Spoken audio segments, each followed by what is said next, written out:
जया रेसिपीमध्ये तुमचं स्वागत आहे। आज आपण झटपट होणारी फ्लावरची भाजी करणार आहोत। 5 ते 10 मिनिटात होणारी भाजी आहे आणि ही फ्लावरची मी असे तुरे काढलेले आहेत।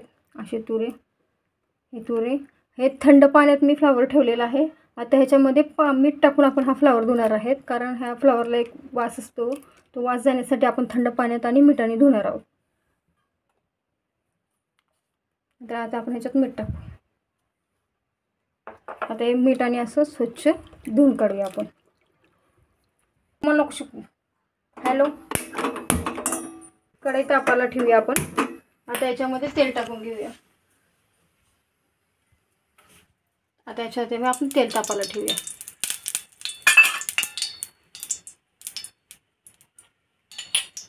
तेल तापलं की त्याच्यामध्ये मोहरी टाकूया। मोहरी तडतडली की अर्धा चमचा जिरे टाकूया। जिरे मोहरी तडतडले की आलं लसणाची 1 चमचा पेस्ट टाकूया। आलं लसूण पेस्ट।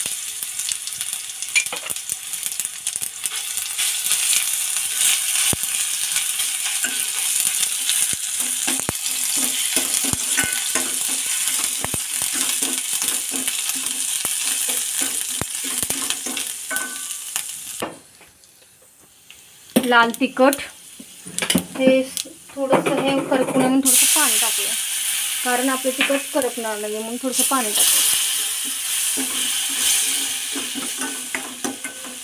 याच्यामध्ये फ्लावर टाकूया आपण। हा धुतलेला फ्लावर आहे, तो स्वच्छ फ्लावर तो याच्यात टाकूया।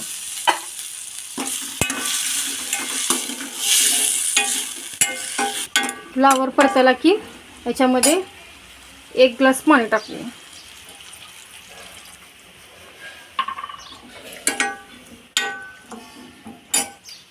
थोडं पाणी टाकू।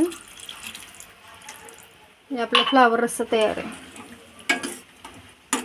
ह्याला शिजवून घेऊया 5 ते 10 मिनिटं। ह्याच्यावरती एक झाकण ठेवूया।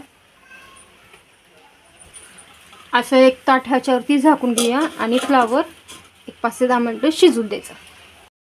आपली फ्लावरची भाजी तयार झाली का आपण बघूया।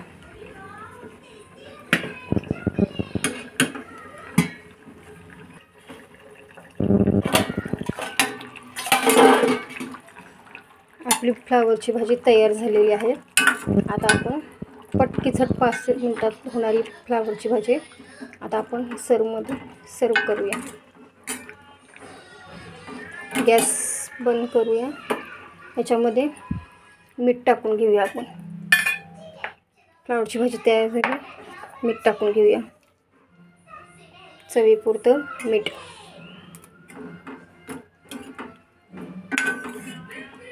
वरून थोडीशी चिरलेली कोथिंबीर।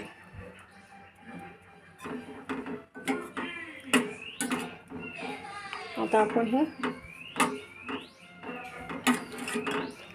सर्व करूया।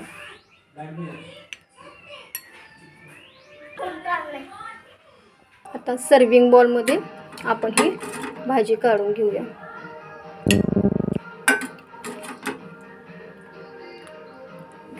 तुम्ही पाहताय कशी भाजी दिसते।